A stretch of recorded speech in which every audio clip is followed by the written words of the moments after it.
ना। Sorry sorry, पर आप यहाँ क्या कर रहे हैं? मैं यहाँ क्रिकेट खेल रहा हूँ, वो दूर छुपा हुआ हूँ। आप कौन है? मैं आपकी मम्मी का दोस्त। और आप? मैं अपनी मम्मी का बेटा। ओह,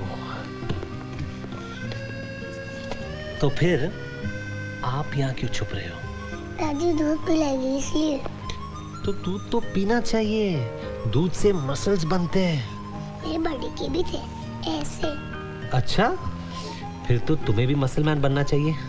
चलो दूध पियो, मसल्स बनाओ और मेरे साथ पंजा लड़ाओ। हार जाओगे? यस, एक पंजा लड़ाओ।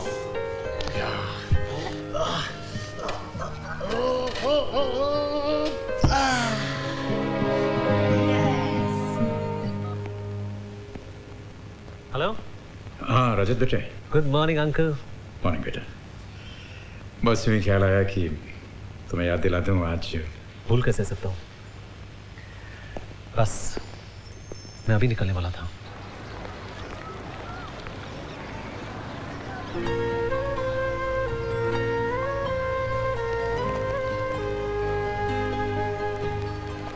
बाय।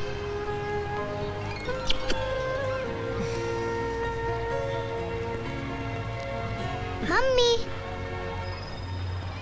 Mummy, mummy. हे मुसलमान, तुम्हें स्कूल नहीं जाना है?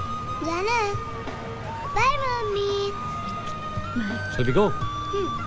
Yeah, come on.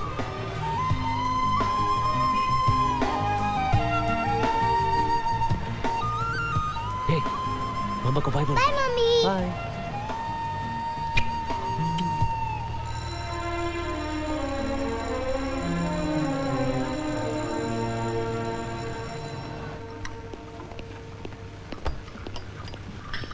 हाय मली। Rajat. Good evening aunty. Good evening. ये लीजिए स्वीट्स। स्वीट किस खुशी में? दोहरी खुशी में आंटी। एक तो हमारा अंश स्कूल जाने लगा है, दूसरा मैंने इंडिया में सेटल होने का डिसाइड कर लिया है। अच्छा। और उसके लिए एक छोटा सा घर भी खरीदा मैंने। ये तो तुमने बहुत अच्छा किया रजत। माँ को बताया? अरे उन्होंने ही कल का मुहूर्त निकाला है गृह प्रवेश के लिए। आप सबको आना होगा और अंकल को भी। हाँ जरूर आएंगे।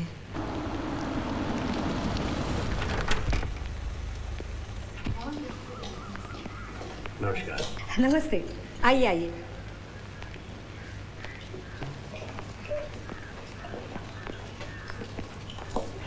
कंग्रेचुलेशंस रजत। चले?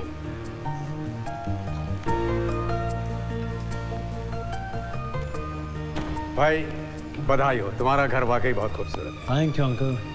भगवान करे तुम यहाँ खूब फूलो फलो, सब सुख पाओ। Thank you. तलवार साहब कहाँ हैं? बाहर बैठ के बियर पी रहे हैं। अरे चलो वहीं चलते हैं उसके बाद। आओ। ये तुम्हारे लिए। ये? मेरी बनाई जितनी भी पेंटिंग्स पड़ी थी सब उठा लाई। Wow fantastic. जल्दी में बस इतना ही ला सकी। इतना ही? तुम्हारे रंग इस घर के कोने कोने में बिखरेंगे। क्या ये कम है? Wow beautiful. ये मेरी बनाई आखिरी पेंटिंग है। खूबसूरत है, मगर अधूरी है। डोंट वरी, मैं उसे पूरी किए देता हूँ।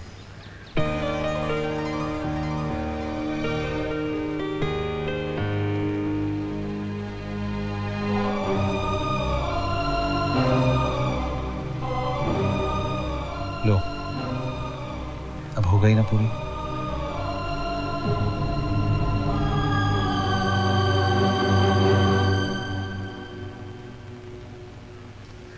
मुंबई में भी अब अच्छी खासी सर्दी पड़ने लगी है। अंदर चले? नहीं नहीं ठीक है, अच्छा लग रहा है। पापा कॉफी। अरे तुम्हें कैसे मालूम पड़ा कि हमें कॉफी चाहिए थी? आपकी बेटी जो हूँ। Thank you thank you thank you बेटा। अरे मेरी बेटा, ये रजत से मुलाकात हुई तुम्हारी? नहीं तो क्या वो यहाँ पे आया था? हाँ, बल्कि अभी अभी यहीं कहीं होगा वो कह रहा था कि कल इंडिया में उसका पहला प्रोग्राम है। कह रहा था कि हम सबको वहाँ जाना होगा। मैं नहीं जा सकती पापा। मिली?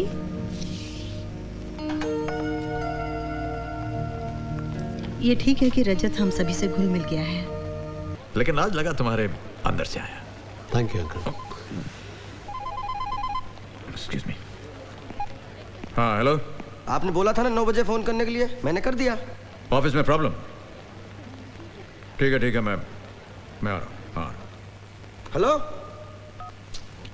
बेटा, वो ऑफिस में कुछ प्रॉब्लम हो गया, मुझे जाना पड़ेगा जल्दी। रजत बेटा, तुम मिली को घर छोड़ दोगे? श्योर। Okay, thank you.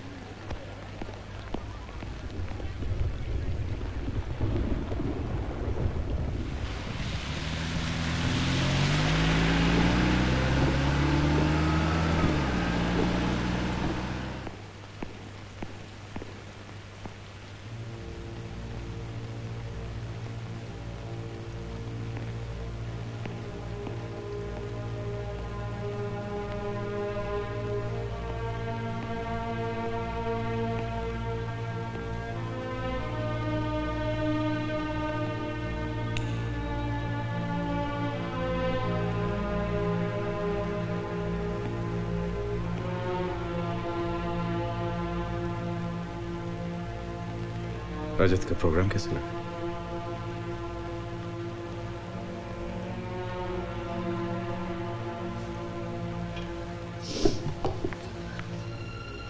अगर आप नहीं चाहते कि मैं इस घर में रहूं, बोझ बन गई हूं मैं आप पर, छुटकारा पाना चाहते आप मुझसे, तो कह दिया होता,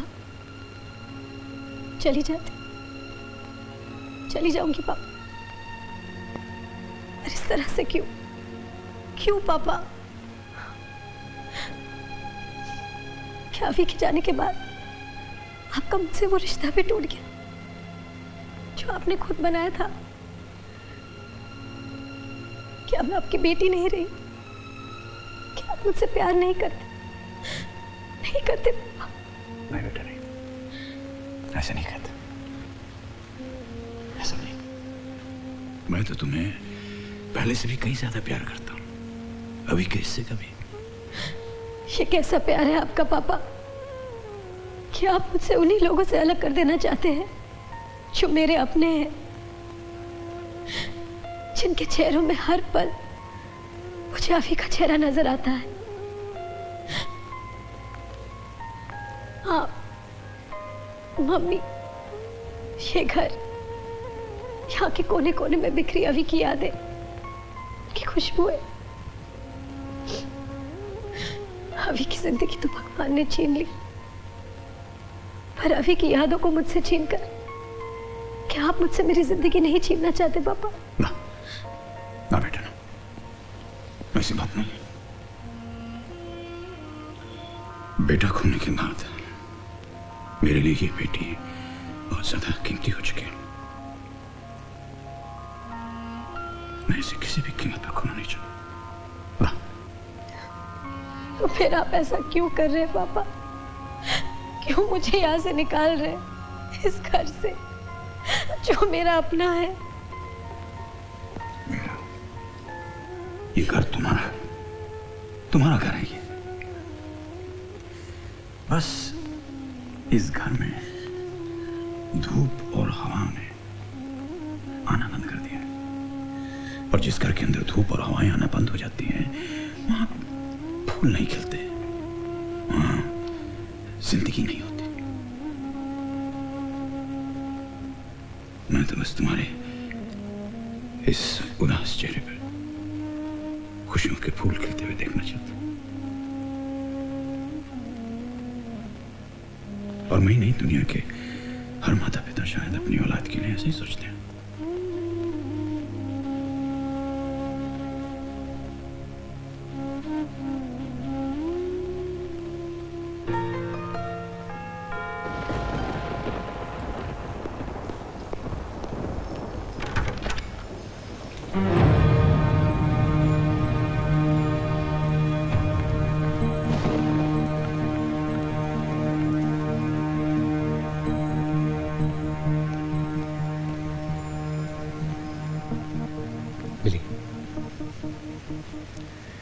ये तो समझ में आता है कि पापा ने ऐसा क्यों किया।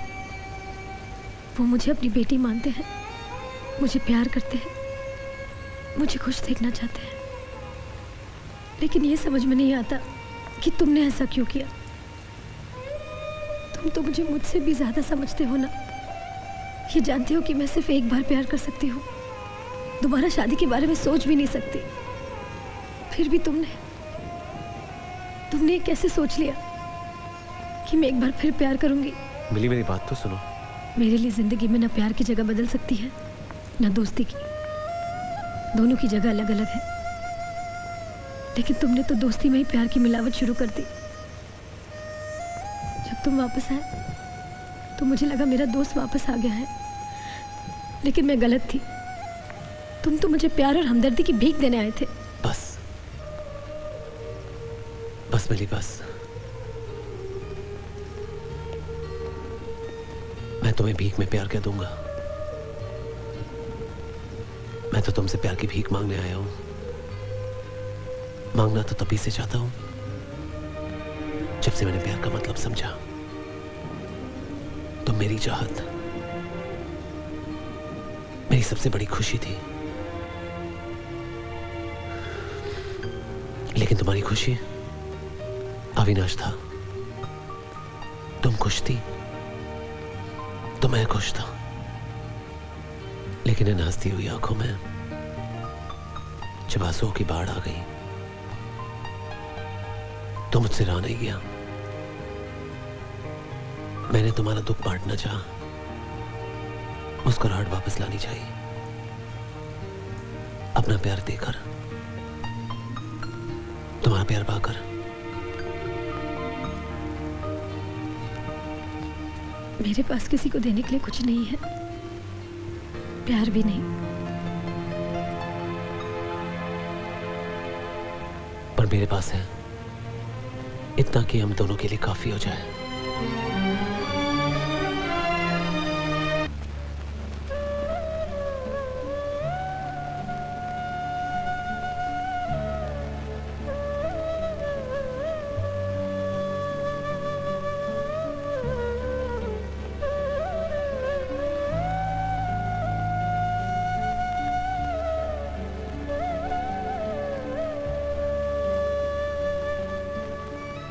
दूर दूर तक फैला ये जो पानी तुम देख रही हो, ये देखने में तो पानी जैसा लगता है, महसूस करने में पानी जैसा लगता है, पर ये पानी है नहीं, ये खारा है। इससे प्यास नहीं बुझाई जा सकती। तुम्हारी ये जिंदगी भी ऐसी ही है जो देखने में तो जिंदगी जैसी लगती है, महसूस करने में जिंदगी जैसी लगती है। इतना जानती हो तो मुझे गलत क्यों समझती हो? अक्सर खुद को समझने में भी मुश्किल होती है।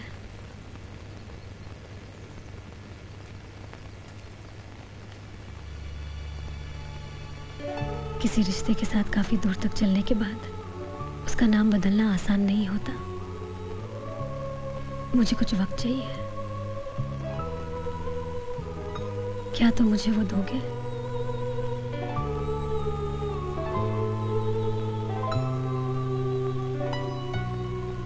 प्यार में वक्त की कोई सीमा नहीं होती। कहो तो सारी उम्र दे सकता हूं।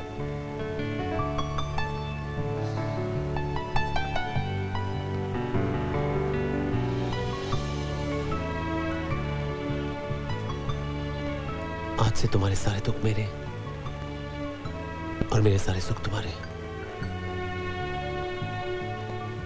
भरोसा है मुझ पर?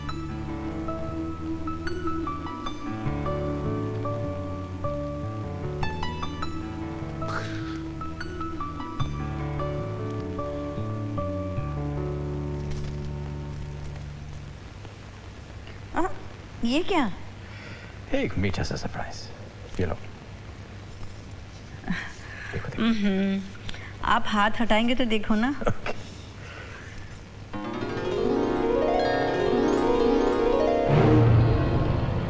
ये कैसा मजाक है?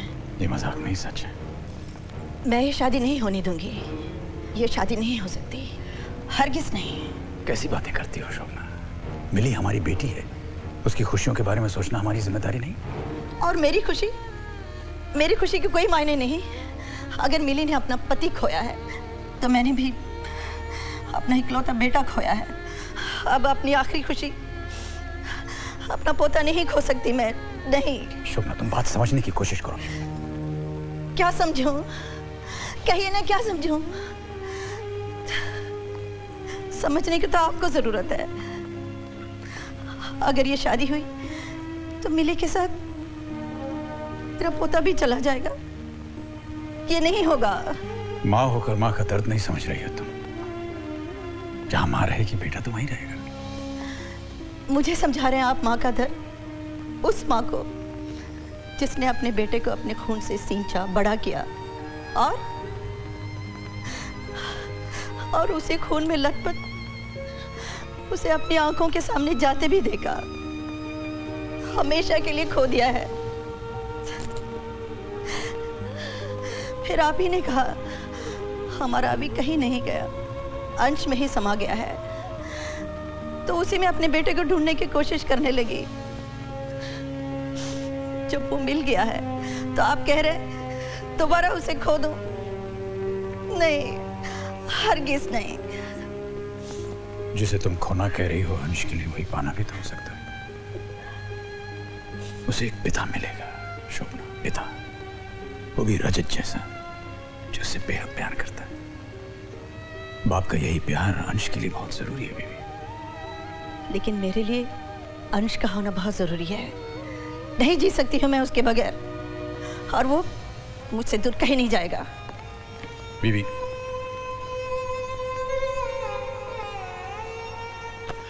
बेड़ा गर्क, काश ये खबर सुनने से